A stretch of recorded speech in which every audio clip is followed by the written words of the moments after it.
Great. Well, good morning, everybody, and thank you for joining this webinar. Baringa is hosting as part of our Global Energy Perspectives capability. Today, global energy markets are experiencing unprecedented change. Our low carbon future is here now, and this is the time when the energy transition must become a reality, where we must deliver on the promises and commitments we have made to a low carbon future. And never has there been a greater need to produce high quality analysis, insights, and research which supports the global energy economy to deliver that low carbon future. Our global energy perspectives capability will produce compelling opinions, industry-leading viewpoints, and propositions on topics associated with the energy transition to net zero, the evolution of energy markets, and the policy and changing global energy economy. My name is Alesh Patel, and I'm the Global Strategy and Markets Lead for our energy resources industry here at Baringa Partners and lead our global energy perspectives capability. And I'm delighted to be hosting this webinar with my colleagues today in our energy resources team. And I'm joined by Caspian Conran, our head of political economy, regularly asked to speak on macro and energy views across national television and radio, and has been leading some of our market leading research in this area. Ashlyn Gilchrist, delivery lead for our power market outlooks, previously with National Grid, Airgrid and Centrica, and brings that deep analytical history, which is going to be really important to understanding some of how our views have changed over the last 12 months post the Ukraine crisis.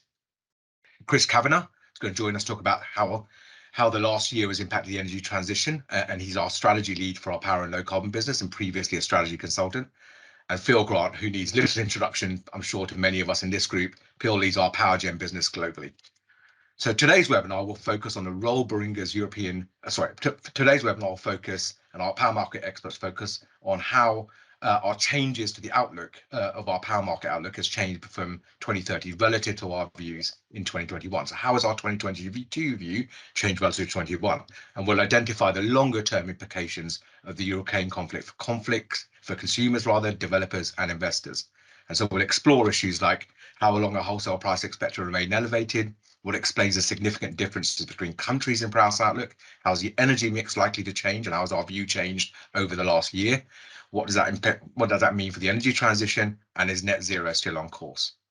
So with that, let me hand over to Caspian to summarize where we were in 2021 and what's changed in 2022. Caspian, over to you.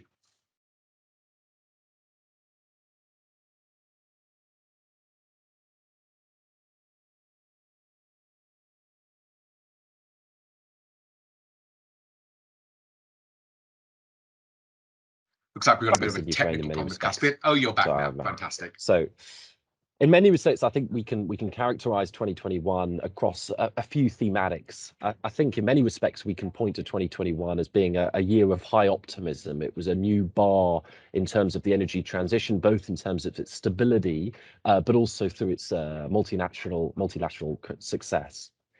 We saw global cooperation reach a new peak, most notably the geopolitical risks that we'd seen between the US and China under the Trump administration seemed to start to recede with the new Biden administration. And there was a clear impetus and goodwill on both sides to isolate climate and energy policy from the evolving trade and other diplomatic spats that we'd seen sort of land on those two parties over recent years. And so there was real progress, if you like, on our second item, which was at the multilateral level. We saw real progress in around coal for the first time, agreements, if not to phase out, at least to phase down coal from the major producers, both and consumers in India, China, and the US.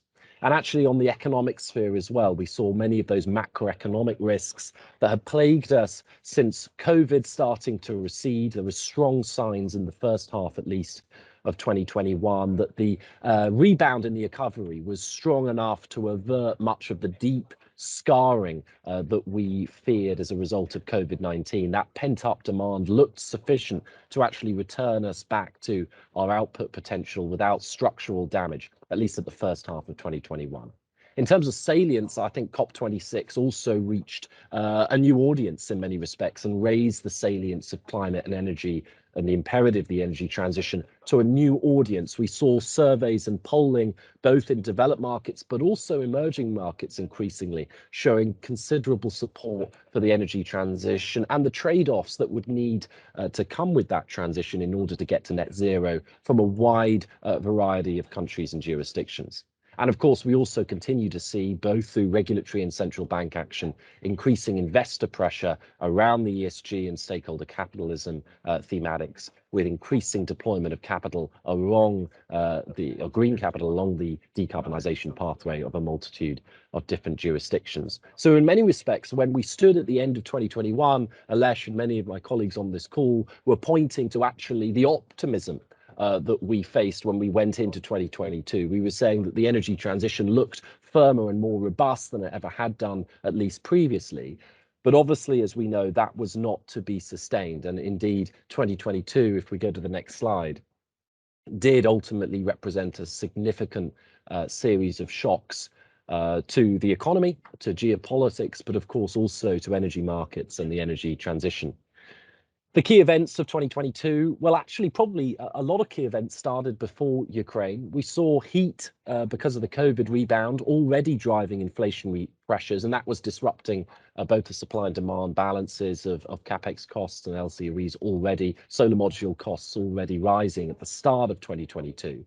We saw supply chain disruptions being compounded because of continued COVID lockdowns, that net zero policy continuing to blight supply chain capacity and freight costs in China.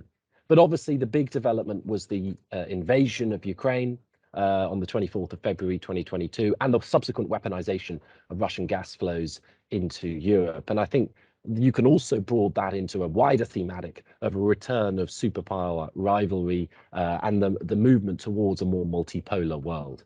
The economic consequences, I think, are self-evident. We've seen huge spikes in commodity prices, and both wholesale gas and wholesale power prices have responded in kind, driving an accelerated inflation environment, and now with central banks responding, an increasingly elevated interest rate environment, which will impact project finance as well as disposable incomes. We're seeing growth outlook increasingly weak across major developed and emerging markets, with increasing supply chain constraints as that continued Chinese lockdown is maintained.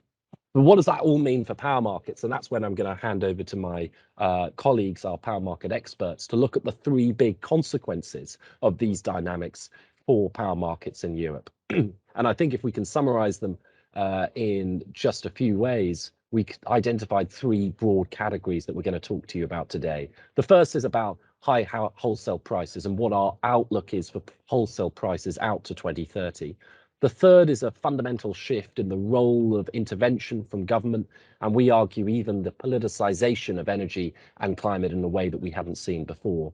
And thirdly, and arguably maybe most intuitively for this audience, is around the acceleration of renewable development and deployment in Europe, at least, as a response of the better economics on the wholesale prices, and of course, removing that foreign dependency on Russian imported gas.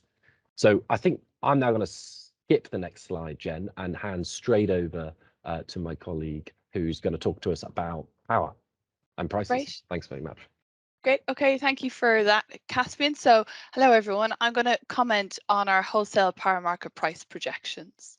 So next slide there, please, Jen. Okay, so as we know, wholesale power market prices projections are profoundly versus what we were forecasting 12 months ago. This is not new information, but just to put some numbers on this increase, we're seeing that in the near term, say over the next 4 to 5 years, our wholesale power market price projections are now roughly about 80% higher. And over the latter half of this decade, we are forecasting a general trend back to normal. However, we are still seeing elevated prices at roughly 10% higher in 2030 than we were expecting this time last year. In contrast to this longer term, just as a note, beyond 2030 out to 2050, we are seeing power market prices in line or somewhat below what we had projecting a year ago. And this has been influenced by a faster energy transition in Europe to a renewables-based system. So given this, given that we're in a period of historic prices now, but facing increasing costs and potentially lower prices longer term beyond 2030, our current analysis would support accelerating delivery of any advanced stage projects that can start generating in the next couple of years to catch these forecasted higher prices for this decade. Next slide there, please, Jen. So as a result of these projected, sustained, elevated wholesale power prices across the next decade, we are seeing that the cumulative wholesale price costs have increased by greater than 50% on average, considering the whole of Europe. We are seeing that Europe is spending roughly 1 trillion euros more on electricity across this decade than we had previously been forecasting. However, we are seeing some regional variations occurring in this cost increase. We are seeing an east-west dynamic occurring due to the greater dependence of countries in Eastern Europe and the Baltics on non-gas thermal generation sources, and this is dampening the percentage increase in wholesale costs.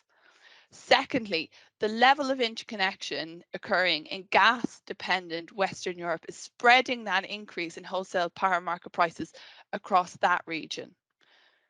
And thirdly, in Southern Europe, with its high renewable capacity plus its LNG import capability, they are seeing lower wholesale power market price cost increases when you consider the whole decade of the 20s. Next slide, please.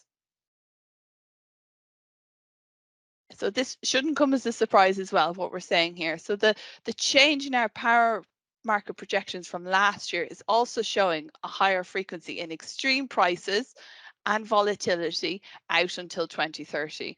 And this is being driven by the higher commodity costs, the tightness in supply, and an accelerated transition quicker than we had been expecting this time last year.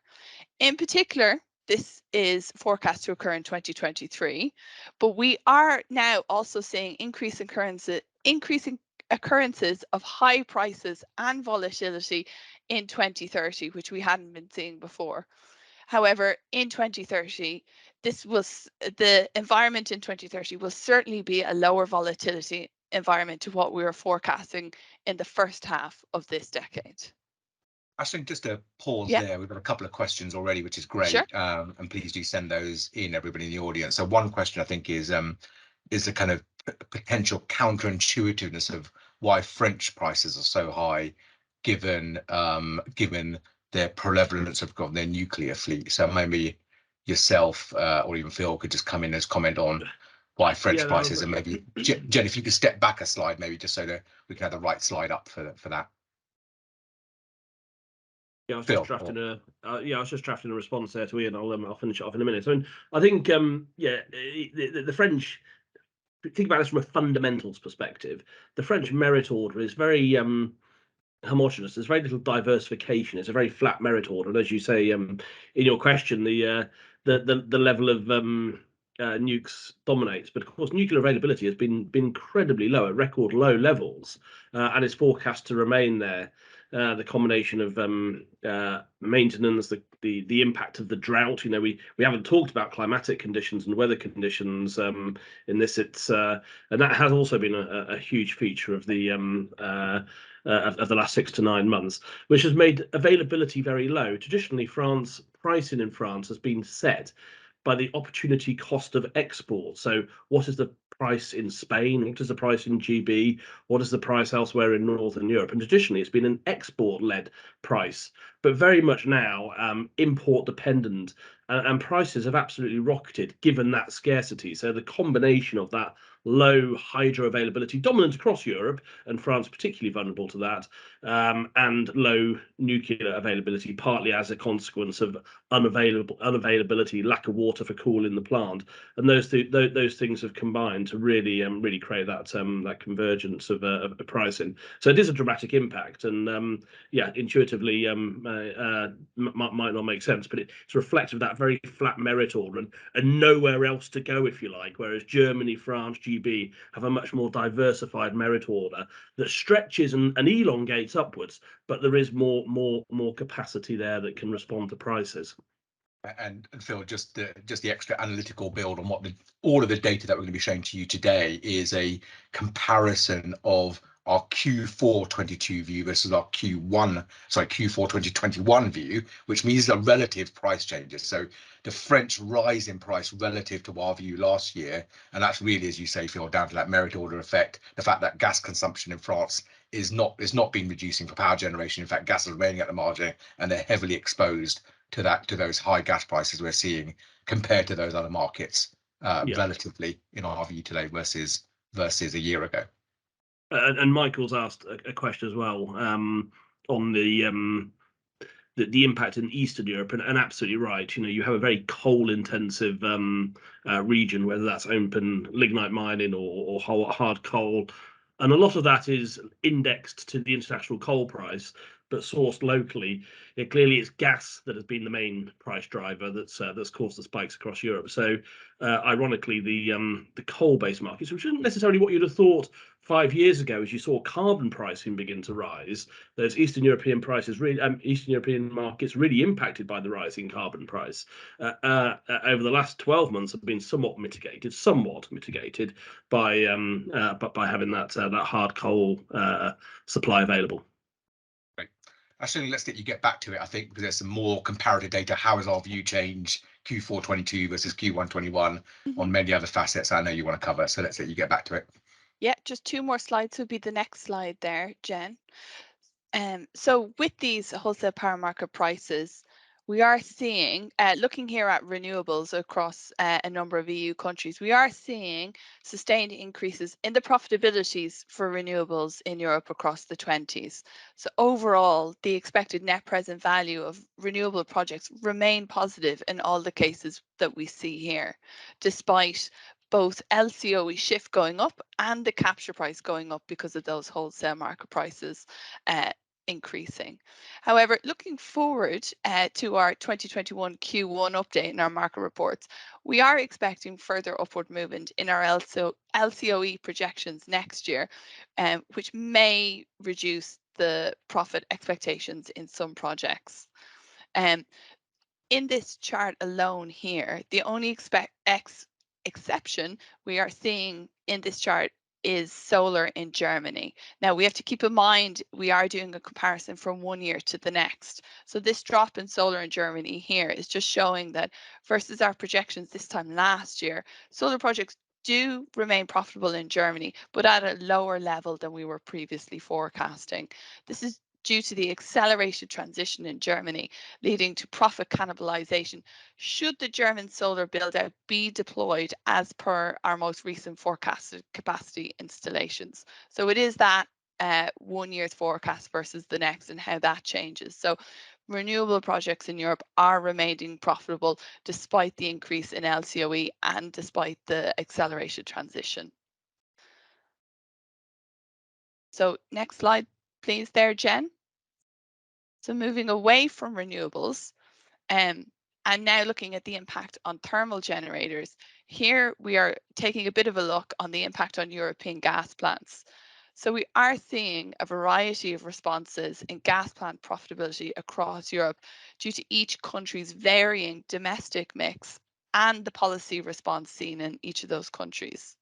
However, in general, as less efficient OCGTs are now core for setting prices more often, this is in general leading to a higher gas spark spread. To call out a few exceptions here, in Germany, gas plants are seeing higher spark spreads when they are running in the near term. However, due to a decrease in the number of hours now that we're expecting when they run versus our forecast this time last year. So that's why you see a drop in Germany there. This is due to coal going up the merit order and displacing gas in a number of hours. Spain as well is seeing fewer positive clean spark spread hours now in both 23 and 2030, and this is mainly due to government policy there, which is limiting the revenue gas plants can recover. And as well, in Italy, another small exception, we are forecasting again fewer profitable hours, but at a higher spread when they do operate. However, for Italy, we are seeing that overall in 2030, this is leading to a small increase in profitability for gas plants in Italy versus our view this time last year. Do we have any questions coming in on that people would like to ask on that? Otherwise, that is the end of my section, which I think Chris will then pick up on the level of government intervention across Europe. I think so. Let's hand over to Chris. I think that'd be a great segue into that and pick up some more questions in the next section. Okay. Thank you very much, Aisling. Yeah, following on from all of these price impacts and thinking particularly around that huge consumption cost delta we see there, Europe spending roughly $1 trillion more on power to 2030. We look here at some of the kind of policy implications and changes in public opinion and things that governments are doing to respond to this. So we start looking at the CFD impacts. This is just a sort of an illustrative example in GB. So the CFD mechanism really was created in order to spur renewables build out, to spur the energy transition. I don't think it was ever really intended for this purpose, but what we see now with these extremely elevated prices is because we've got a two-way CFD in GB as we do in some other markets. Actually, the CFDs are paying back to the government rather than being a subsidy. So we see a change here where in our previous projections the CFD would have been a small cost in 2023. Now actually the CFD is paying back to the government, reducing the impact of those elevated prices. It's not to a huge extent in 2023. That's driven by two things. One, we have fairly low CFD penetration at this point. We're quite early in the energy transition. And the other is the strike prices on those CFDs. So because these are sort of older CFDs already in when LCOEs were higher, the strike prices are pretty high, and so you only get payback some of the time.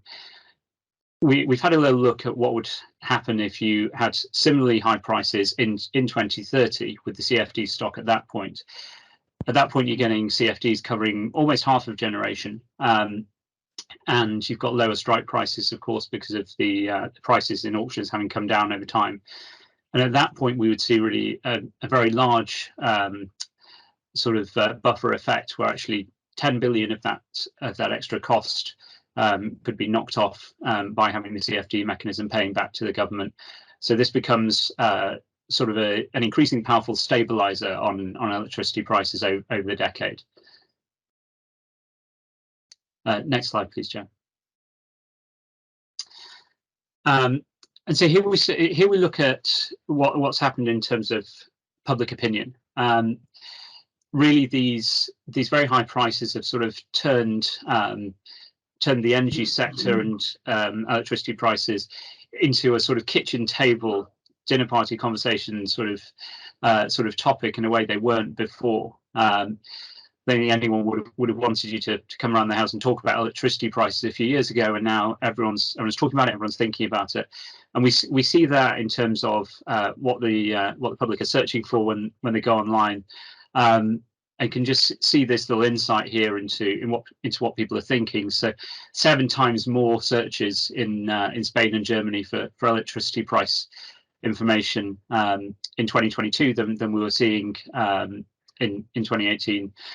Similarly, GB 4 times up, France and Poland doubled, Italy 3 times more. So there's a huge increase in sort of the salience of this issue for the public.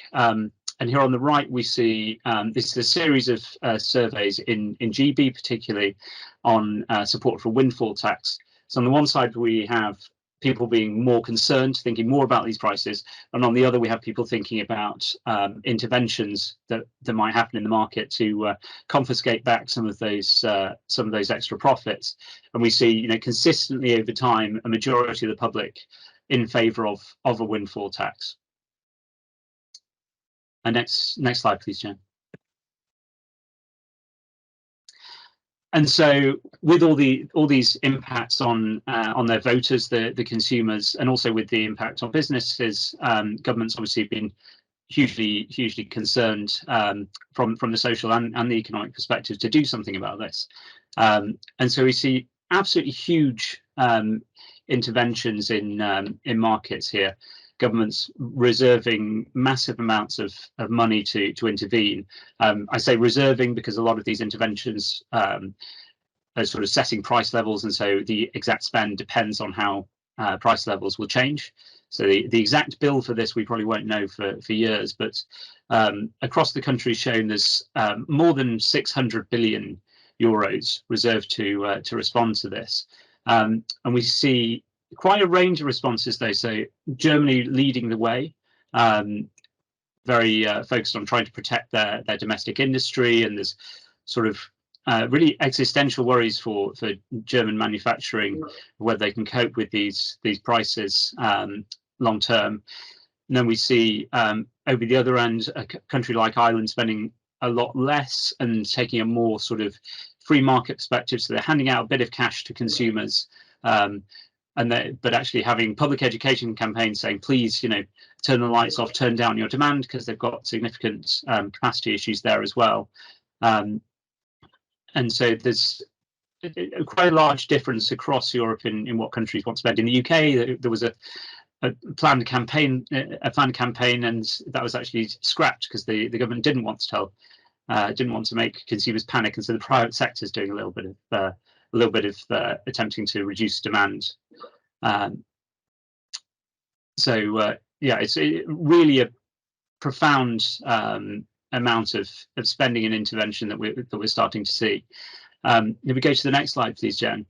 Yeah, Chris, just maybe a quick pause here, just to kind of address. I think there's some broader thematics around government intervention, but particularly around windfall taxes and levies and the impact on investment. I don't know whether maybe Phil, you've got a view on how that's impacting both the real market, as it were, and also our thinking.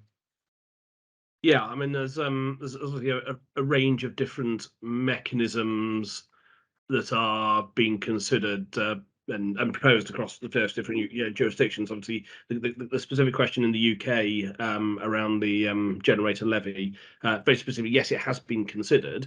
I think the impact in terms of pricing and the design of it is actually relatively modest. Clearly, there was an impact on net profitability of plant.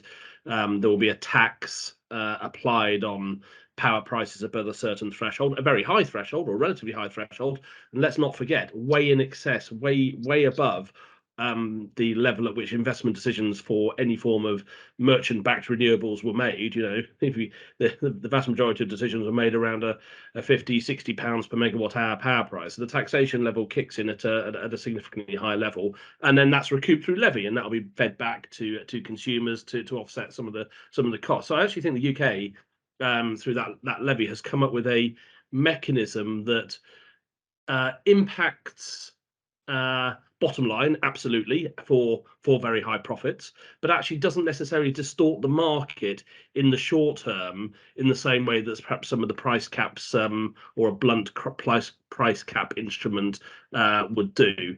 But certainly we are, and available in the next set of analysis, you'll look at the impact of price caps on capture rates for different renewable technologies and how that impacts the very, very high prices.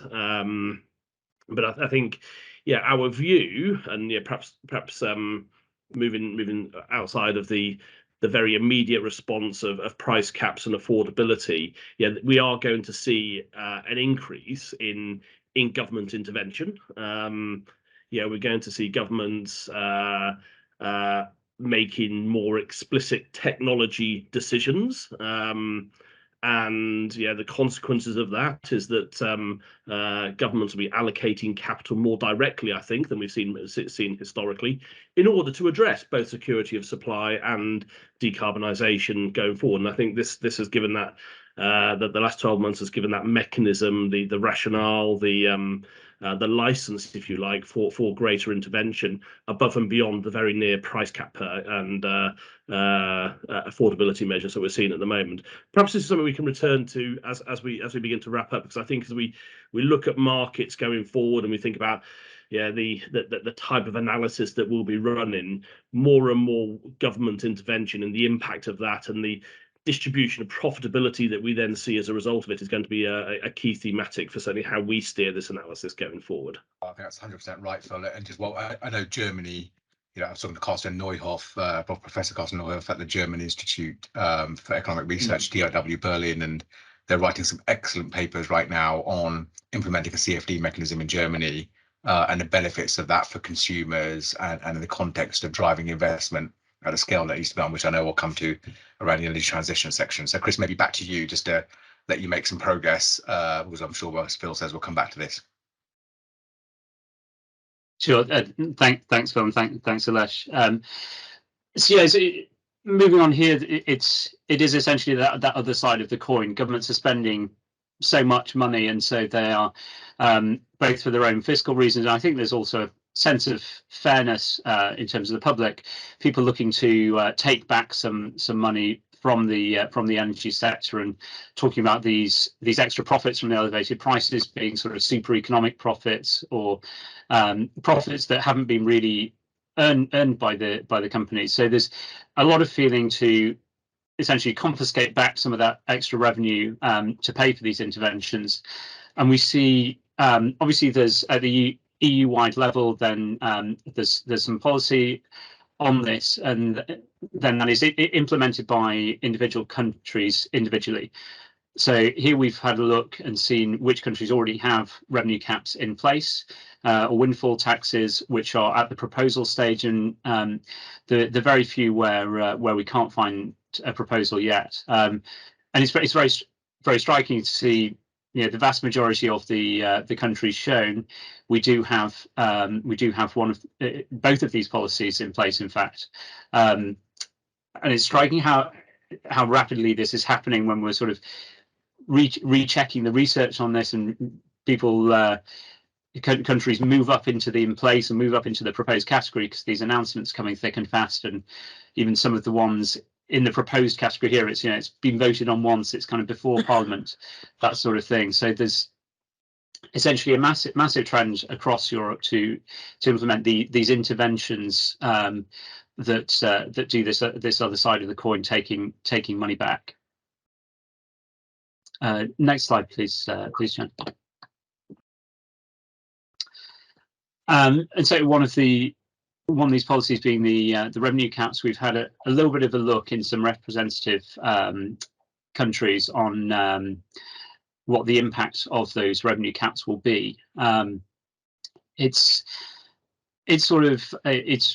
reasonable, you know, it's in the billions, but relative to the elevated spending we're seeing, it's not that large. In 2023, I think that extra consumption cost across Europe worked out about 500 euros per capita. And so the per capita savings we're showing here at the top of these bars, in the kind of 40 to 100 range, they take away a little bit of the sting, but really these are these policies, though they are quite profound policies, they're not taking away this pain from consumers. They're just sort of confiscating back a little bit of the revenue. But of course, once the policy instrument is in place, it can always be adjusted. And I think the bigger change is the fact that we've got these policies, and that politicians going forward can decide, what level do I set this at? How do I influence the market by setting this at a different level for different generation technologies? And it gives that sort of that interventionist tool that wasn't so much there before. So if there's any comments, please come in, or I'd pass over to Caspian to have a look at the effect of all of this on the transition and on emissions. Perfect, thank you, Chris. So I'm going to very briefly just do our final section, which looks at, well, what are the implications of what we've just discussed, both increasing positive economics around renewables, incentivizing the incentives for deployment, but also an increased policy focus on deployment as well for related energy security issues, and the geopolitical imperative now of greater self-sufficiency in light of the weaponization of gas. And we think those two huge trends are going to turbocharge the energy transition in Europe, an accelerated transition relative to where we thought we would be in 2030 just 12 months ago. Our high-level stat is that we see now in 2030, our reference case, that 68% of generation will now come from renewables, a significant increase from where we thought it would be just 12 months ago, 300 terawatt hours extra.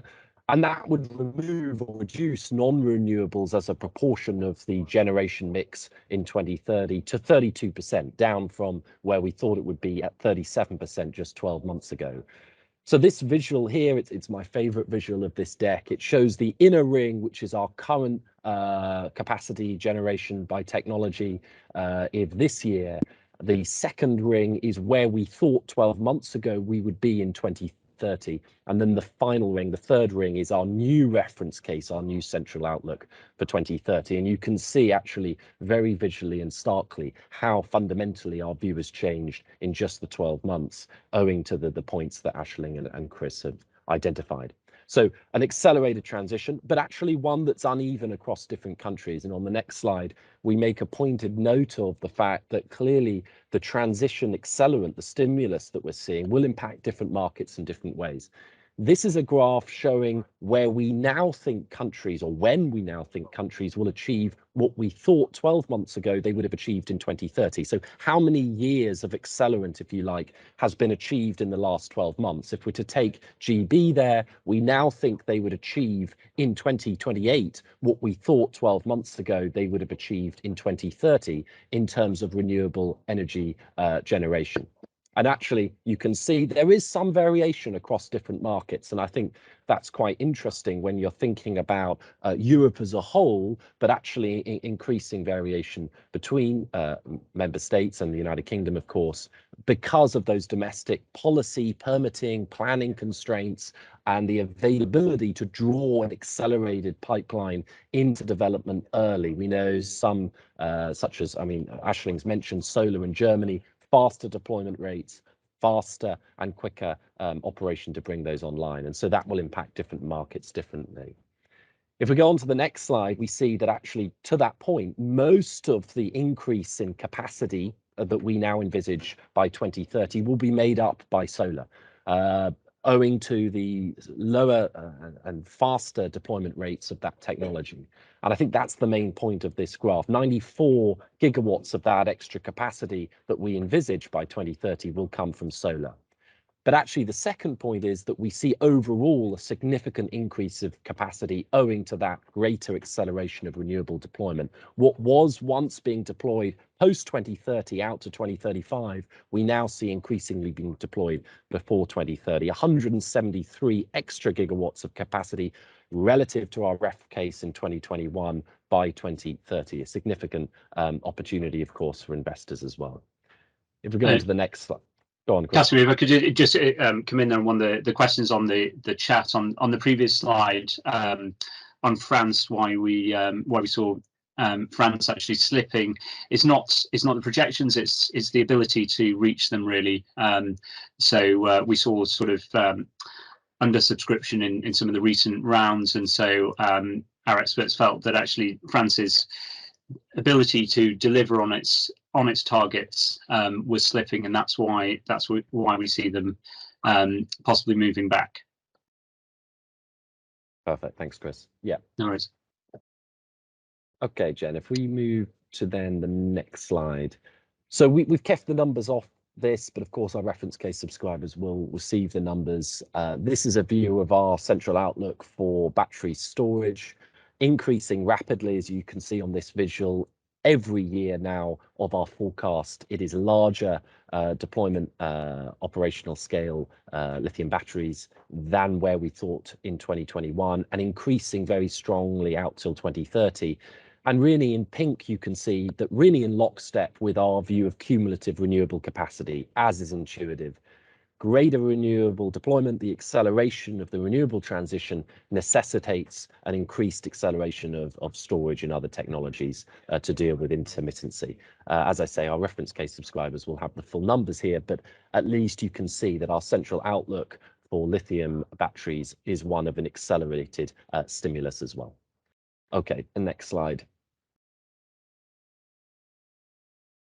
But what does all this mean? Actually, one of the dynamics we've seen in light of Ukraine is many countries have upgraded their ambition, their policy targets for renewables, but the deliverability, and I think Chris spoke to this, of those new upgraded targets is something which has challenges. And certainly our ref case for many markets, including Germany and the UK there, you can see what we call an aspiration gap, a delta between what we think is deliverable by 2030 and what the stated government target is. On this graph, you can see in dark blue and light blue installed capacity for renewables. And then that sort of dashed bar there is where we think we'll be by 2030 across major markets. In pink, you can see the countries, the balls, if you like, who have upgraded their renewable aspirations since the invasion of Ukraine, since the last 12 months. And actually, you can see quite vividly for Germany and the UK, we believe that the challenges of pipeline and accelerated deployment will not be sufficient to actually close that policy gap. So without action, and certainly in the UK, we're having a big debate about onshore wind and the planning liberalisation of that. Without, in our view, a significant liberalisation to increase the deployment rates in certain markets, it's unlikely, for example, in the UK, in our reference case at the moment, that we will deliver on the government target by 2030. An interesting policy challenge for policymakers. And of course, an opportunity for the investor community as well to help facilitate plugging that gap, to shrink that gap as small as it can be. Okay, last slide. It's if I could just come in there, Caspian, it's worth adding some of the countries here where we're showing targets not updated.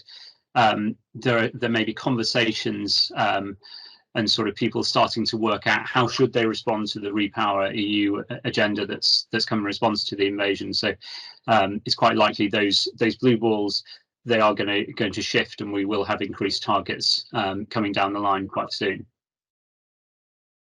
Agreed. And we know that the Commission has responded on trying to liberalise planning and permitting for this exact reason. And that's something, as we see, policymakers try to grapple with, to try to reduce the length of time for pipeline to get scale before 2030 as in response to Ukraine. So agreed. I think I have two more slides on some emissions, which is our second outlook. When we look at the power gen sector, we can see in the short term in this graph that emissions spike in those blue lines every year, really out till 2025, higher than where we thought they would be 12 months ago. And that's really being driven by the extra use of other thermals, most notably coal. You can see that coal generation and emissions peak really mapping very closely in this graph here. Out until 2025, we see higher coal use than we thought we would just 12 months ago, and as a consequence, higher emissions. That then flips into reverse post 2025, where we start to see the renewable deployment net new come online relative to where we thought it would be.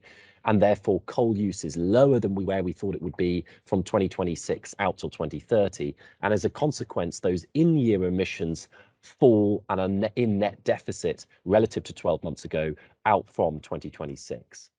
But, and I think this is the more challenging outlook on the next slide, cumulatively, we still expect emissions to be higher than where we thought they would be out till 2030. That is to say that the impact of greater coal use at the first half of this decade won't be completely cancelled out due to the higher renewable deployment by 2030. It will take until the mid-2030s for actually that to be removed completely on a net basis from the system. So in this graph, you can see the cumulative emissions in the power gen sector out till 2030. In major markets, we see increases in emissions, but also in some markets, we actually see reduced emissions because of that acceleration, most notably in Germany. But overall, we see emissions in the power gen sector across Europe as a whole, about 5 to 6% on average across Europe, higher by 2030 relative to where we thought it would be just 12 months ago. That is the last slide for me. So I think we welcome any questions or thoughts in the next 10 minutes. I'll hand back to Lesh to facilitate that. Thank you. Great. Yeah, look, thank you to Caspian, yourself, Aisling, Chris and Phil for kind of setting out that view on, you know, in a tumultuous and really important and profound and difficult year, you know, what's changing our market outlook. You know, it's such an important question to be able to explain variance and explain change. And I think you've done that in those three excellent sections around prices are clearly higher in the near term, one key message, 2, government intervention increasing, 3, that those cost of those interventions might actually be saving money for consumers on the wholesale side, but clearly are impacting the industry. Some of the chat has discussed around investment through windfall taxes, emissions rising now, but potentially on the energy transition, the hope that acceleration of the energy transition to the 2030s as we move away from gas as a fuel for power and decarbonise power, potentially faster, result in lower prices, lower emissions towards the late 2020s, early 2030s is what our kind of modelling starting to show. So some of those key messages there, and with that for sure. Phil, I don't know whether you've got a couple of comments just whilst we pick up a couple of chat questions as well, and then very happy to open the floor as well. Yeah, no, absolutely. Some very good questions. Thanks for sending those through. I mean, obviously, this is about power markets and largely the impact limited to power market. I mean, obviously, when we talk about energy transition, EVs or transportation more broadly, the role of heat and the transformation of particularly industrial heat. And I think what we are seeing partly as a result of crisis is more interconnectivity and convergence across our vectors. And certainly the questions and client interest is not just about power capacity, power energy from power and flexibility, but from power, but how do we provide for capacity, energy and flexibility across a multiplicity of different vectors, including transportation, including heat, and the role that power has in enabling that. And I think as a result of the last 12 months and the crisis and the affordability crisis particularly, how do we think about the different forms of energy providing and interconnecting? And certainly as our investor community and our developer community are thinking about evolving business cases, evolving investment thesis, the interconnectivity across vectors is certainly a thematic that's rising. And I think hydrogen is an area that could well pull all of that together. It's interesting that we've gone through a power market seminar so far and haven't really mentioned the word hydrogen and the role that will have to play going forward. And like in any crisis, a technology can be accelerated, and we are optimistic if we can take comfort from the events of the last 6 to 9 months, that perhaps the longer term prospects are a lot greater than we have seen over the last 2 to 3 years. Right. Thanks. I think that's right, Phil. With the kind of security of supply issue that's come in with this crisis in terms of Russian gas supplies, it particularly kind of pushes policymakers towards hydrogen, given that you can produce it from sort of indigenous renewables, and there's also obviously this potential for a wide diversity of international sources rather than being so locked into one supplier as we have been in terms of the gas. So broadly, I'd say this is the outlook now has become more positive for hydrogen. You certainly see that in terms of activity in the market and interest. Yeah, that's great. Questions. Look, Phil, yeah, go on, Casper, go ahead. Phil, I was going to pose a question on the back of some of the things Phil had mentioned about the interventions. I mean, part of what Aisling has sort of identified is actually this elevated price environment is likely to be here for, I would suggest, longer than policymakers and probably political actors are anticipating, or at least aware of, and the general public is aware of. Higher wholesale prices, higher profitability is therefore likely to continue.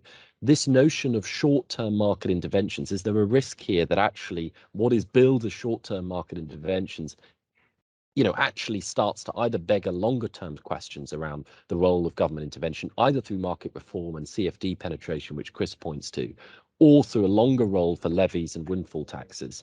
How do you see that kind of materializing in this environment? Let's go right back to the start of that question. High power prices are here for the next 8 to 10 years. I think we're going to see a bifurcation of how different assets monetize. So yeah, I think, Caswin, that comment and the analysis that we've shown here is, if you like, the spot market, the wholesale spot market, driven by gas largely and carbon. And I think that is a truism that will remain high.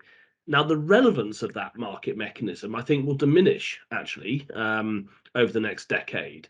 You'll see more and more government intervention through CFDs, which we talked about. You'll see more and more, and we're seeing it, very, very regularly, corporate PPAs struck at fixed income or fixed price level outside of that sort of day ahead market. And I think peeling away at the edges, we'll see less and less relevance. I mean, it's still remaining very important, but relative to 20 years ago when we had the concept of a mandatory pool mechanism where every single megawatt hour of physical power traded at a single market clearing price, I think we are going to see, as a result of this, the events, a diminishing importance of the wholesale power price on a spot basis. Now, yeah, that has massive implications for market design, has massive implications for commercial strategies, has massive implications for the way governments regulate the supply side of the market. But I think we've started on that journey. And I think, as I said earlier, I think governments will have a license now to continue to push that ahead. So, yeah, there's an onus on us as advisors and our guests as clients to think about the relevance of the different market mechanisms for their portfolio, because unfortunately the markets are getting more and more complex, and the sort of concept of a single market clearing price, a single GWA that applies for a portfolio, those days I think are going to rapidly diminish. Well, we're with all the poor energy investor in all this, though. Looking at our views in Q4 22 now compared to our views in Q4 2021, how they've changed. They'll be looking at our power market outlooks and thinking, well, Baringa's saying power prices likely remain elevated, at least in the near term, likely a little bit elevated right through to 2020s. Maybe the energy transition will accelerate beyond that because we'll electrify faster and more renewables plus some hydrogen. How do I invest on the back of that? What does this mean for me in terms of how I should think about investments, especially in the context of windfall taxes and levies, I guess, which is some of the early questions for investors. Thoughts?